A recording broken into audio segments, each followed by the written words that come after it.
Hi, good morning, good evening. As per your time zone, I am Kumkum Sharma from Eisenbridge. I am back again. So, few people asked me, Kumkum Sharma from Eisenbridge. Eisenbridge is not a country; is a training company. And I'm agile enthusiast. I like to invite people, discuss about the certification, right certification for IT professionals, growth, and we discuss. So, today we have an expert with us, Sanjay. Hi, Sanjay. Thank you for taking out time for the session. And we have Seema. Seema is my colleague. She's also a agile enthusiast, very good knowledge on PMP. She'll help you to understand the PMP related things. Sanjay is very specifically, he'll help us to understand about enterprise agile coach.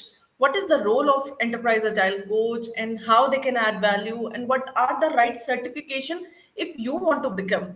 We'll add few question around the Kanban side also. If you have something around Kanban, what is KMP1, what is KMP2, what are the prerequisite, and how the Kanban can help IT professionals, you can feel free to ask your questions. How you can ask questions? It's very easy. Maybe you're watching this from LinkedIn or maybe from YouTube. Just add your question in the comment box. I already received a couple of questions. So me and Seema one by one will ask our questions from Sanjay. And meanwhile, if I'll get some questions from you guys, I'll include your questions. So let's start without wasting any more time. Let's start the session.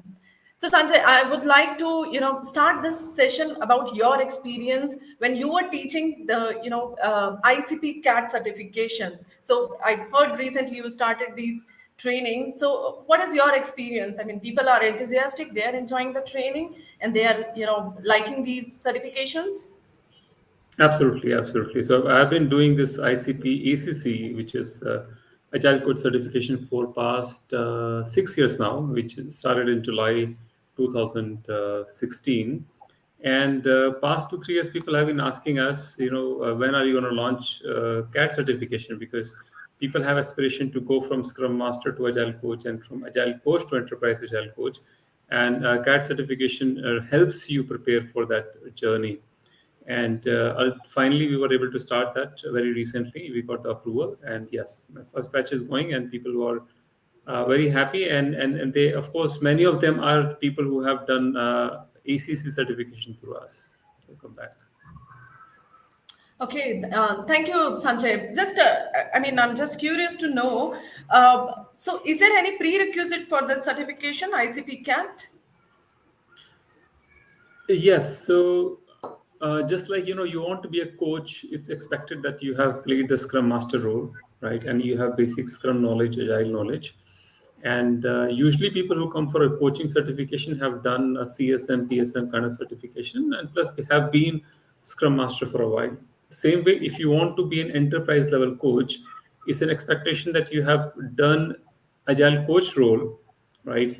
You have helped several teams across different organizations or across different business units in the same company. You have helped teams at the um, multiple teams at the program level and all, and then that prepares you for the enterprise coach level. So for ICP CAT, I would say, of course, you need to have basic agile knowledge, and it's highly recommended that you have done ICP ACC. It's not a firm strict recommend prerequisite, but we recommend that you have done any kind of coaching, agile coaching certification. Yes.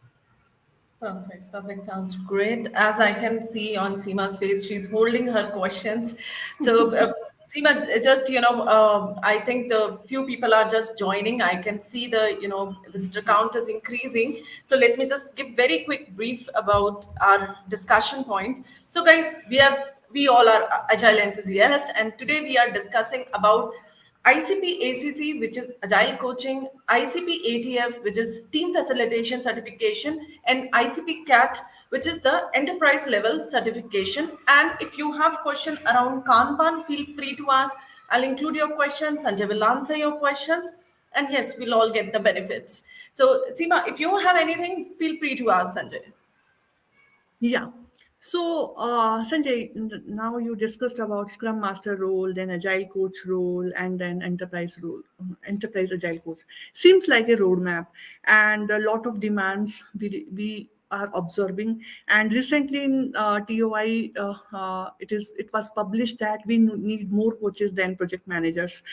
So when yeah, so when we talk about enterprise agile coaching, it's a kind of experience certificate, and people need experience. So what is that? This enterprise agile coach, how it is? How we can see this role? This role? Sure. As I mentioned, it's a senior role, right? Yeah.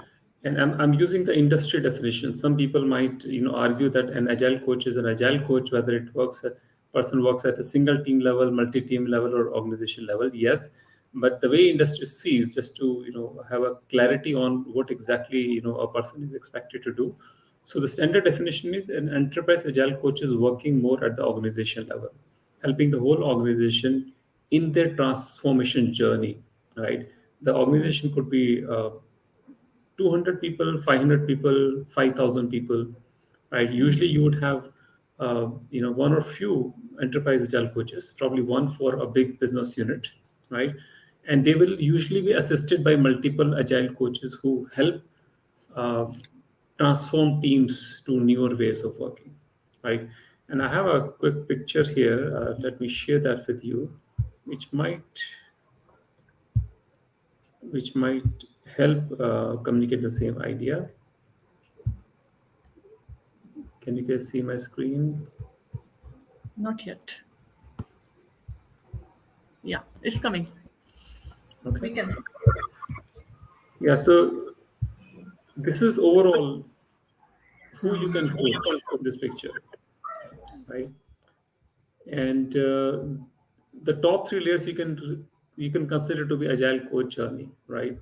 Um, so in agile context, you can coach a single team, which is the job done by a Scrum Master, right? Scrum Master usually dedicated team level coaches, you can say. Then you have a coach who could help the whole program or a collection of teams, and these people are usually called agile coaches, right?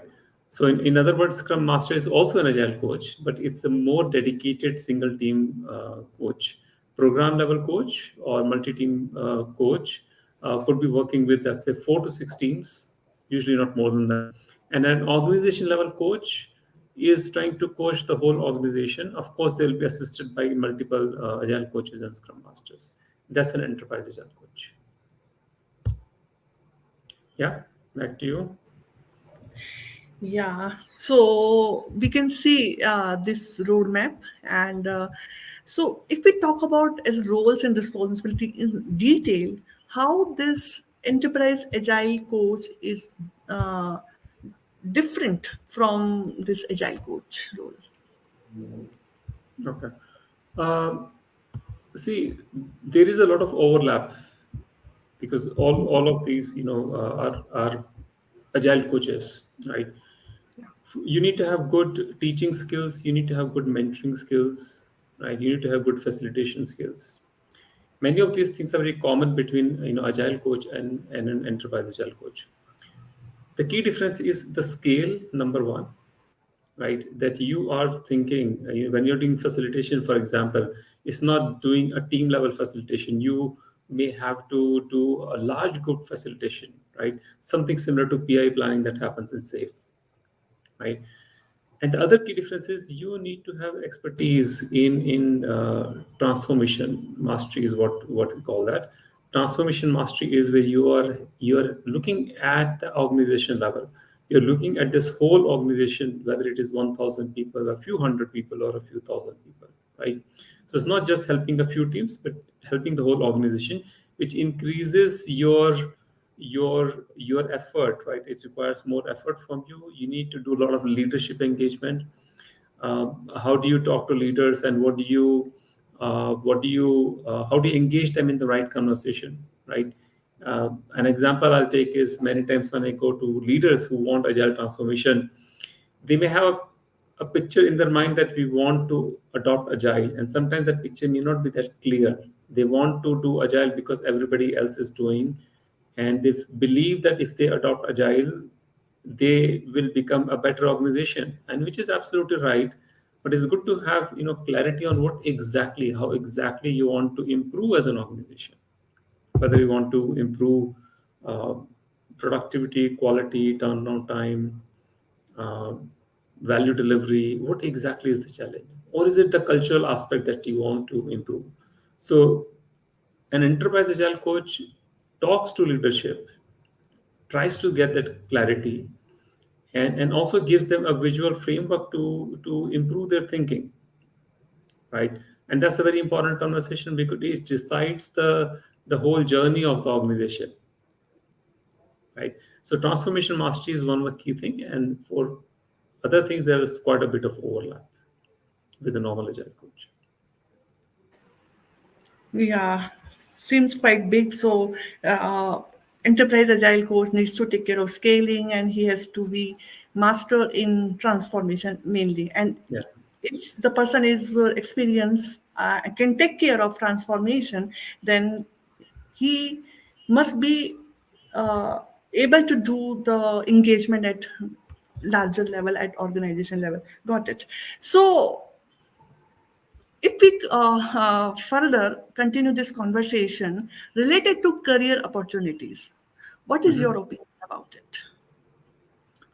Uh, of course, I mean, especially after the lockdown, I don't know what has happened. I'm getting too many requests for agile coaches opportunity. I see that happening on LinkedIn. It's both kind of coaches, agile coaches as well as enterprise agile coaches. Of course, the ratio of agile coaches to enterprise coaches is less, meaning you need more agile coaches in the industry compared to enterprise agile coaches, very similar to how you need more scrum masters in the industry compared to agile coaches, right? But one interesting pattern I'm seeing these days, especially in the past 1 year or so, is that organizations are looking for, they're creating a role within the organization. They're hiring enterprise level coaches, right? Because 3 to 5 years back, or maybe 3 to 7 years back, let's say, organizations used to think that, okay, if we need to transform, right, to agile ways of working, let's hire somebody who will come in and teach us and then he'll go away, right? And that what they have been realizing over the past several years is that this person who comes in and goes away, it changes things, but in many cases things roll back to old ways of working, right? And they now realize that they need to have somebody who's part of the organization, who has stake in improving the ways of working, and that's a responsibility given to these people, and who stays in the organization and continues improving ways of working, because it's not a it's a never ending journey, right? Self improvement is a never ending journey. um, and that's why I see different roles, like whether it is a director level, sometimes VP level roles, who are agile transformation lead, or different terms you will see in different organization, but the expectation is very similar to an enterprise agile coach. Yeah. So I So think most, I think I gave a very yeah. long answer to your short question. The short answer is there is huge amount of demand that I see, especially in the last 6 months or more, and that is more for agile coaches, both for agile coaches as well as enterprise agile coaches. Yeah. Yeah. So Yeah, that's most actually important thing I picked up yours. that, yeah. So, Uh, Sina, we have two questions. If you'll allow me 2 minutes, I would like to answer those questions, and then we'll come back to Sanjay, and we'll keep discussing about the coaches, because I know it's a hot gig these days and we need lots of coaches. So, but just I'll quickly answer these questions. So, question we have on our screen: how can one have Scrum Master internship without experience? Completely got your point, and it's not your problem. There are so many professionals dealing with this problem after finishing their CSM or PSM certificate. Before the certification, they were working as a developer or programmer or software engineer, and after taking the CSM, they are looking for a Scrum Master role, but the experience is less. So there is a program which we call industry enabled Scrum Master, where you'll not learn about the framework, you learn about what are the challenges are facing by Scrum Master in day to day life. and how you can create user stories in Jira, and what are the burnout chart and burn up chart. All these things we'll cover in this training. So I am sharing the link of this training. You can explore the program, and you can come back if you have any follow-up question for me. So that's the answer of your question, and let me know if you have any follow-up question. Another questions we have is Scrum Alliance and SAFE thinking of lifetime validity of certifications. So the test information, they are not thinking about this thing, but I can share one important information with you. So they are not forcing people to renew your certification. Okay.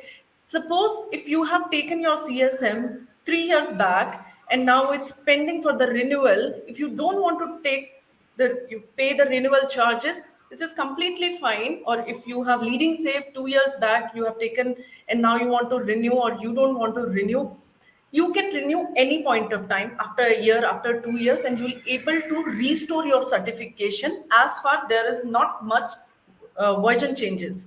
So if you have taken the version 3 leading safe, and now it's we are we have 5.1, then it's a huge change. But if you're talking about the 2 years back, 3 years back, we were using the 5 only.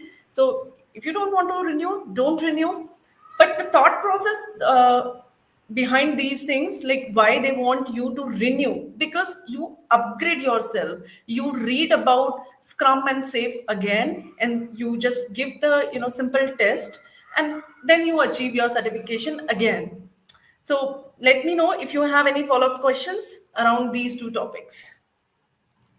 Okay, I think I have follow-up question. Can I still use the title if I am not an active CSM? Yes, you can use the title, but if if client wants you active CSM, then you have to mention this thing. You achieved CSM, but it's not active, but it's not invalid. It's inactive, but you can use the title. I think, yeah, guys, let me know if you have any follow-up questions around this, and we'll continue, Seema, with your questions. Over to you. Yeah, so when you are talking about career opportunities, the most interesting thing which I picked up that now companies are hiring enterprise agile coach as internal person, right? It's not like they taking charge for the transformation and things achieved, and they need to go somewhere else. Now they are integral part of the organization. So it's a huge Right. shift. It's a huge shift. So in that case, the question becomes important that how ICP helps to become an enterprise agile coach. So how it helps. Yeah. So see, if I'm hiring a senior person for my company. Let's say I'm a senior leader and I'm hiring somebody who's an enterprise agile coach. Uh, I would like that person to have the knowledge and experience both, right? So that's an important thing, right? And ICP gives you all the knowledge, and of course you have to apply that knowledge. Similar to the question that Kumkum was answering just now, that having just a CSM certification will not do the job. That gives you a platform, it gives you a jump start. You know exactly what needs to be done, but you need an opportunity to practice that. Same way, if somebody wants to transition from Scrum Master to Agile Coach, they can do ICP but they have to practice helping multiple teams, right? So same way, enterprise agile coach, you either a part of multiple organization where you have seen transformation happening, then some company would entrust you, right? They put trust in you that you can do a good job in their organization. Yeah, so it's a mix of both theoretical knowledge as well as experience. Yeah. Great. Yeah, it answers the question well. So, Kumkum, do you have other questions from audience? So, Seema, I think you have covered almost all the questions around the enterprise coach and what is enterprise coaching. So, if Sanjay will allow me, then I would like to ask a couple of questions around the Kanban. Sure, go ahead. So, Sanjay, we have discussed a couple of times this thing. I think on the same platform you answered me these things earlier also. But just one request because we have new visitors. So, if you could share the some, if you can put some light on what is Kanban and how it's different from Scrum. Yeah, so yeah, I know these are very common question. Any training I go to, any organization I go to, people have the basic questions. Now, the challenge is, Scrum knowledge is very, very easily available in the industry. Everybody knows about what is Scrum. And in fact, most people believe that Agile is equal to Scrum. If you have to implement Agile, you have to start with Scrum. And I've been trying to break that myth, right, for past several years. It's still a long way to go before people actively realize that uh, Agile is a way of working, and there are different ways to achieve that, right? When Agile Manifesto was written, there were people who represented 21 different methodologies, including Scrum, Extreme Programming, DSTM, Crystal, and others, right? So there were different ways of achieving Agile, right? To be Agile. And the same way, even now, you could be Agile as a team using Scrum, using Kanban. Some people combine both and say Scrumban, right? And extreme programming. Those are still the different ways. Let me give a quick answer to what exactly is Kanban and how different it is from Scrum. Now, it is not completely, totally different thing. There are a lot of similarities. Like there will be a lot of similarities in any two different agile frameworks, right? So same way there is a lot of similarity. Both of them focus on better visualization of work, bringing people together, make sure work keeps on moving, you keep finishing things. So both of these frameworks have a lot of similarities. The key difference that you have in Scrum versus Kanban is a continuous flow of work, right? Scrum is a batch processing. Batch processing means you start a sprint, so you pick certain amount of work, let's say 5 to 10 different stories for a 2 week sprint or 3 week sprint or 4 week sprint. The team tries to finish everything by the end of the sprint. So you basically pick a batch and try to finish that batch. Of course, you would like to define a goal for that batch, which is called the sprint goal, but it's still, start a batch, finish a batch. Some people call it theme-based development. In Kanban, what you do is you enable a continuous flow of work. Continuous flow means there is no sprint, there is no time box. You pull work and you keep finishing that work. And of course, you need to set up a cadence or a rhythm to pull that work, which could be, let's say, once a week. Once a week, you could pull 3 to 4 stories and try to finish a few stories. So you can pull more the next week. But what may happen is what you pulled in this week may get done in this week, or may get done next week, or may get done the week after that. Right? So it's not that what you're pulling on Monday has to finish by that particular week only. Depending on the size, depending on the challenges you face, some things might get done faster. Sometimes some things might take more longer time. Right? I mean, in a very brief, description, this is how I would compare those two. There are of course other differences which I can share the meetings part. Let me quickly share. I should have something.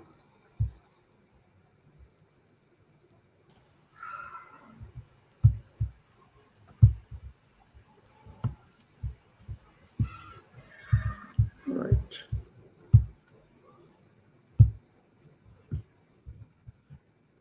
Sorry.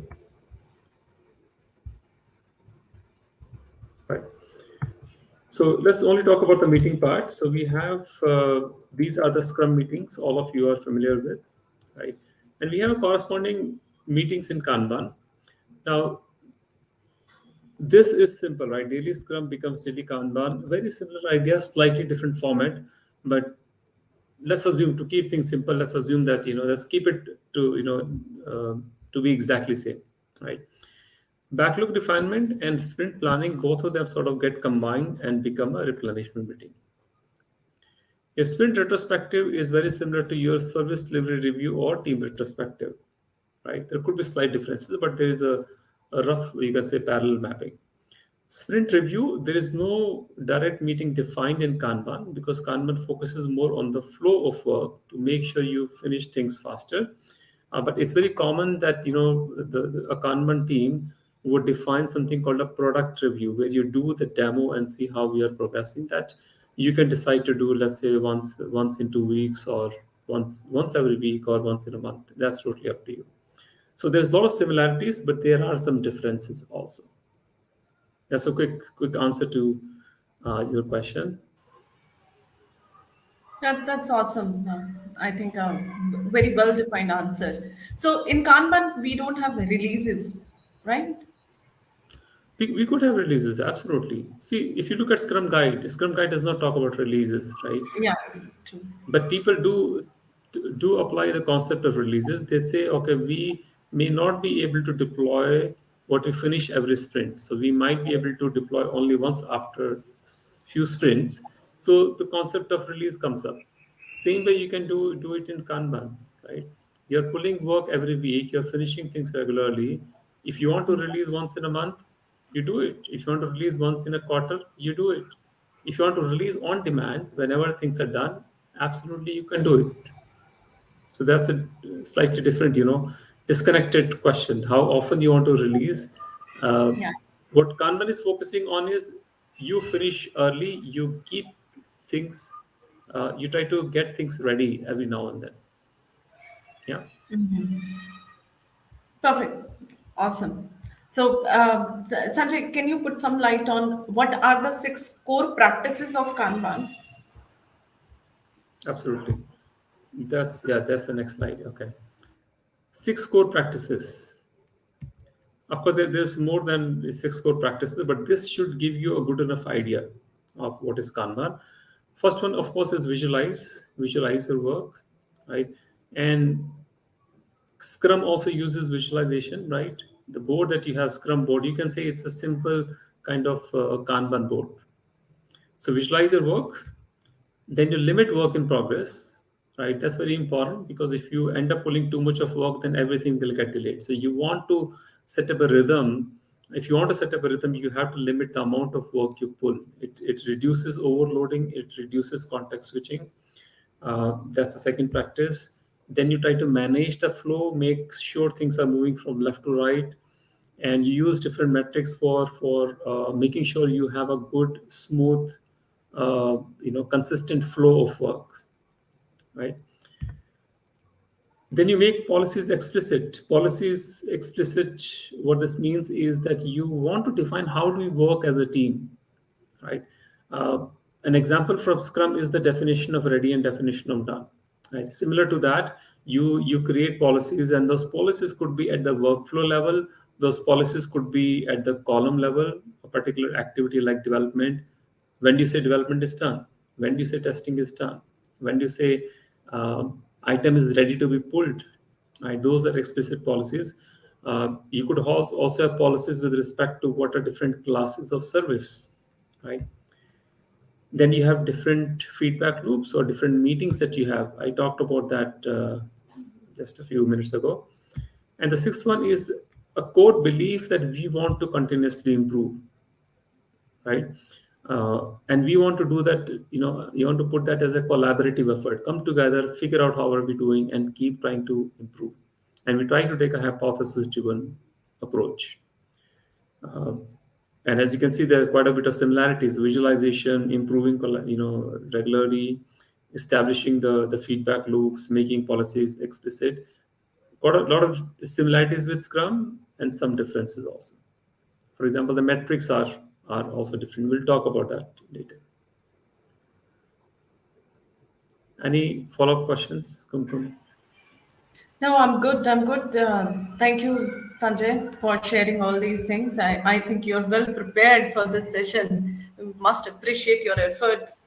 So, guys, before jumping on the other questions, I have a couple of more questions. I'll take another 10 minutes, Sanjay. So, meanwhile, Sure. I would like to share with the audience. Guys, we are discussing agile coaching, ATF, agile team facilitation, enterprise coach, and Kanban. How these things, these trainings, these certification, how they can help you and how they can boost your careers. So we are discussing around these topics. If you have any questions, follow-up questions, how these certification can help you and boost your career, please feel free to ask.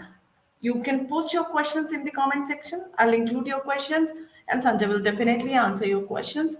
So now I'll ask one more question, Sanjay. So, do I need specific tools for Kanban? Uh, yes and no. Most of the tools that you have, like Jira and version one, they have Kanban support, right? Uh, and let me talk about Jira. Jira, for example, gives you option when you create a new board. It asks you, do you want a Scrum board or a Kanban board, right? It does have a basic support, but what it fails to give you is the metrics. It does not give you all the Kanban metrics. It gives you two of the metrics, and I must say one of the control chart looks a little ugly on Jira. Uh, but other tools, for example, version one will also give you that option to have the board and also the metrics. So that's the yes part. Yes, your existing tool will give you option for Kanban, and I said no because it may not give you all the metrics. So you may need a plugin, right? So you may need a plugin which is relatively, minimal amount of effort. It's not that you have to completely migrate from to a different tool, which is difficult because it may happen that the organization which has 2,000 people, maybe only 100 or 200 people are transitioning to Kanban. It is not a reason enough to move everything to a different tool. So you can stay with the tools you have, and just make sure if you once you gain that maturity of Kanban metrics, you want to transition to Kanban metrics, and you want to improve the flow of work, you explore a plugin that gives you the right metrics. Right.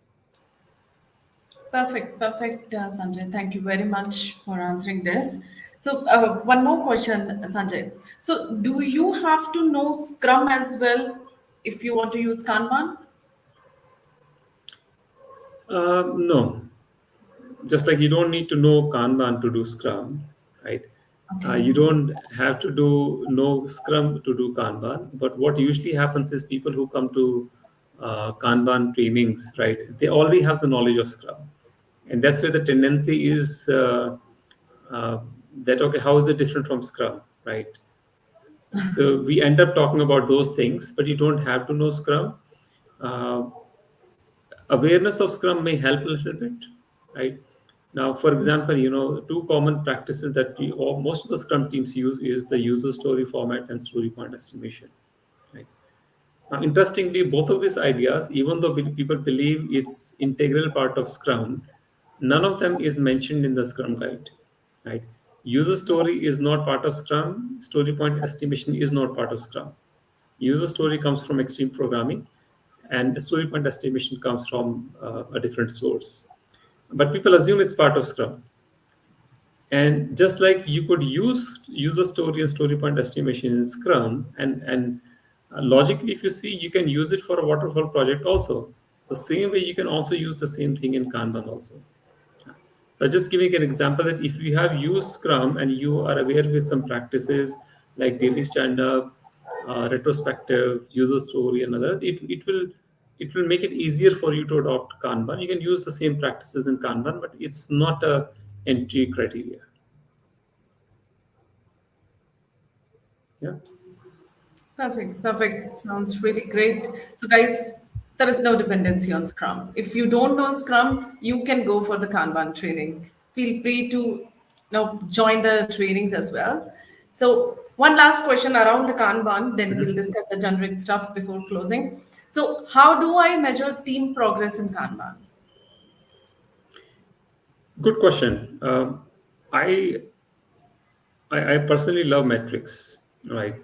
And even for Scrum, whether it's Scrum team or Kanban team, I always say teams, if you are not using metrics, then you really don't know exactly how much you have improved and how much there is to improve, right? So metrics is a very important thing you must use, and that's one thing I like a lot about Kanban, because Kanban gives you uh, give you more options for metrics. So let me share my screen.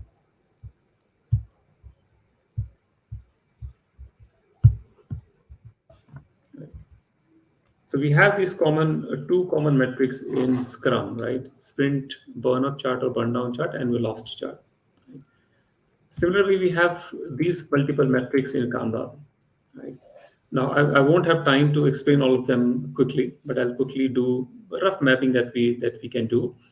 Because in KMP1, when we talk about these metrics, it takes me about 4 hours to walk them through a simulation game and give them details about how do you interpret these metrics. So it takes a little bit of time. But roughly how sprint burn up or burn down gives you the progress of work, or how much work we have been finishing day by day. Similar progress report can be given to you by cumulative flow diagram, right? The difference is, a key difference is on the burn up chart, you may have a single line. On cumulative flow diagram, you have 4 lines going up, showing progress of different activities. It could be how much work you're committing, how many items are done with development, how many done with testing, and so on. Right. So depending on your workflow, you may have different lines going up. Then you have velocity chart, which tells you the pace of the team. Roughly, you can say, some people may argue, but it roughly tells you how much work you're finishing, which is like productivity, right? But more for pace, you can say. Same way, you have a chart called throughput chart, which gives you, a similar kind of metric. How much work are we finishing as a Kanban team per week, per day, or per month? These two metrics that we have, they are it is for lead time. Lead time is start to finish. How much time do we take to finish an item, right? Different visualization of the same lead time. In control chart, you visualize it separately, slightly differently. In lead time distribution, you visualize it slightly differently. But both of them are based on lead time. And the last one is the flow efficiency. Right? Flow efficiency is how much time that you spent, or if you look at the whole lead time, what percentage of the time you are actually working on that item. That's a flow efficiency. Now I might be rushing through things because these things takes at least an hour if I do theoretical explanation with examples. But I just want to show you that what different metrics we have to be able to not only track the progress, but also to see if we as a team are able to achieve consistent performance, right? So there are different metrics for that. Perfect. Thank Sounds you. really great. And I think, yeah, of course, for these discussions, no, you really need, I mean, if you really want to go deep down, you need more time. So, yeah. So, Sanjay, we have one question from our audience. I'm not sure. Let me just read for you. Let me know if you would like to answer that. Why do we need the Fibonacci series for the estimation SP? Why not numbers? Yeah, so it's a story point estimation question. A common confusion around story point estimation. Uh, Again, a big topic, but let me quickly answer this one. See, Fibonacci sequence makes it easier to arrive at consensus, right? A story point estimation is not an accurate estimation. It's a rough team-based estimation. The idea of story point estimation is, as a team, let's quickly decide how big is it, right? And you want to do a rough size estimation. And if you give option of all the entire scale, then people will keep on arguing, no, it is 10 point, no, it is 8 point, no, it is 7 point, right? You want to quickly arrive at a consensus as a team. So if giving them fewer options which are some distance apart, right, that makes it easier, that makes it faster. So if you look at the Fibonacci scale, each next number is roughly 50 to 60% more than the previous number. So what we are saying effectively is that the size has to be significantly big before we use a different number. So you do not go from 5 to 6 or 7. You go from 5 to 8, which is 60% more than 5. And again, from 8 to 13, which is 60% more, roughly 60% more than 8. So we choose a different number only when it is significantly more. Awesome. So, Dharma, I think you got the answer for your questions. If you have any follow-up question, please let me know. I'll add your questions. we are just heading towards the closing. Let me just quickly cover whatever we have discussed. We discussed about the enterprise coaching and what could be the best certification if you want to become an enterprise coach, what is agile coaching, and how agile coaches and enterprise coaches are helping this world, our IT world. And yes, we got the question after CSM or maybe the PSM for the practical experience, how to get that practical experience. So yes, you have to. There is a one more advanced level training where we'll discuss what happened after the training, CSM training, and what are the practical things you have to do as a Scrum Master, and what are the daily basis challenges as a Scrum Master you can face. So yes, that training would be helpful. If you have any follow-up questions around that training, let me know. And yeah, you can restore your certification any point of time. We discussed that. This session be recorded. Yes, this session will be recorded, and you will get the recording immediate after the session on same link.